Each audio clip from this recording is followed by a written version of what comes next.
有人指出，冷战唯一真正的赢家是中国，而不是美国，因为中国找到了适合自己的发展的道路。还有人说，苏联解体之后，美国把矛头指向中国，就是第二次冷战。而新冠疫情的爆发意味着第二次冷战已经结束，中国赢了。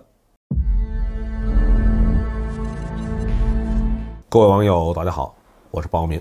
这期话题我们说一说冷战的最大教训是霸权主义的思维要不得。关于这个，中国学会了，美国没有学会。最近呢，有境外媒体用一幅漫画来形容中美关系。教室里面呢，一只熊猫正在认真学习，旁边的山姆大叔就趴在桌子上睡大觉。这篇文章要讨论的是中国或美国有没有从冷战当中学到正确的经验教训。作者认为中国是学到了，美国压根儿就没学到。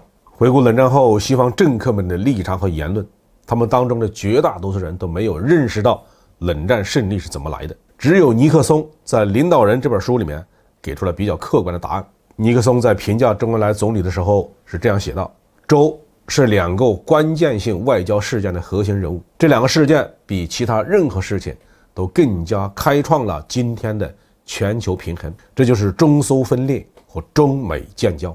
中国的战略选择才是决定美国和苏联胜负的决定性的因素。朝鲜战争的时候，中国和苏联站在一起，把世界上最强大的美国及其联合国军打得丢盔卸甲，只能接受一份没有胜利的停战协议。此后，中苏一起支持全球的民族解放运动，让美国疲于应付。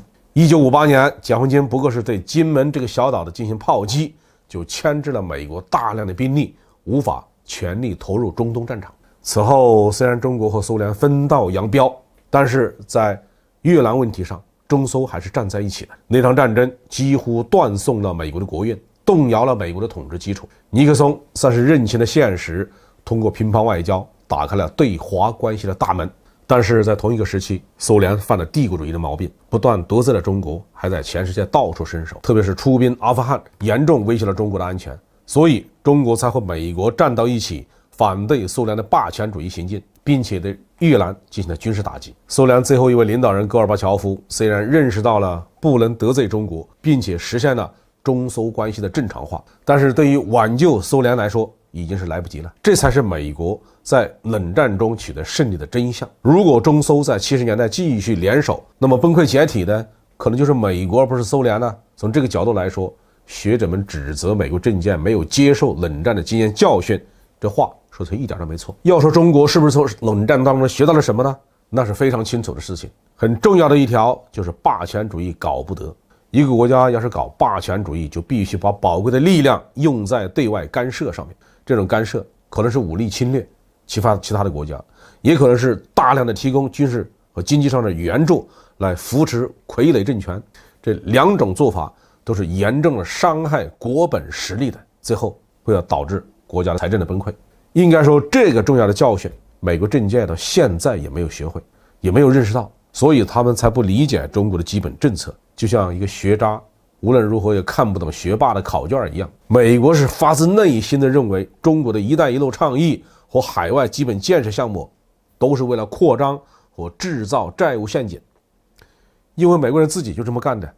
无论马歇尔计划、国际货币基金组织对第三世界国家的贷款，最后都导致了这些国家的主权流失和债台高筑。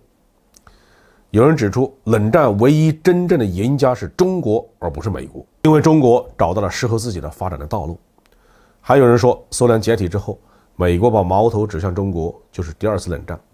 而新冠疫情的爆发意味着第二次冷战已经结束，中国赢了。今天的中国是世界第2大经济体，是世界上技术最先进的国家之一。到2030年前后，中国的军事实力和经济实力就可以追平美国。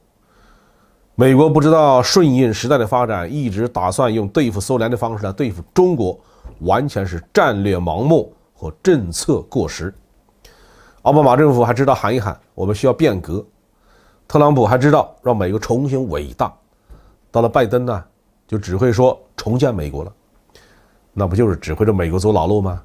所以美国是不可能接受教训的，只能一条道走到黑。好，这期话题就说到这里。